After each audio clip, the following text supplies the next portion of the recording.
82 సంవత్సరాల వయసు ఆవిడ నాకు ఫోన్ చేసి చెప్తుంది, సార్ 20 సంవత్సరాల నుంచి నేను బెడ్ మీద ఉన్నాను, నాకేమీ రోగం లేదు, లేస్తే తల తిరుగుతుంది, మైగ్రేన్ హెడేక్ అని చెప్పారు. స్టెరాయిడ్ టాబ్లెట్ ఇస్తున్నారు. ఆ టాబ్లెట్ తీసుకొని నా కీళ్ళు వాపు అయిపోయి నడిచేదానికి కాకుండా మంచం మీద ఉన్నాను. 20 సంవత్సరాల నుంచి జీవోత్సవం లాగా ఉన్నాను. నీ లెక్చర్ లో ఎక్కడో యూట్యూబ్ లో ఒకసారి చెప్పావు, నువ్వు రోజు నువ్వులు ఇనుప పెన్నం మీద చెంచా నువ్వులు టప్ టప్ అనేంత వరకు వేడి చేసి సన్న మంటలో చల్లగా చేసుకుని నోట్లో వేసుకొని తినండి పడిగడుపున 21 రోజులు తిని నమిలి నూనె భాసమవుతుంది, అప్పుడు నీళ్లు తాగండి అని చెప్పావు.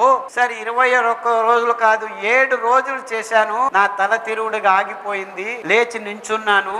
21 రోజులు చేశాను, ఇప్పుడు ఇల్లంతా తిరిగి వంట చేసుకొని తింటున్నాను. ఇలా ఒక్కరు కాదు, ఇద్దరు కాదు, వందల వేల మంది ఫోన్లు చేసి చెప్తున్నారు ఇంత అద్భుతమైన పదార్థం నువ్వులు.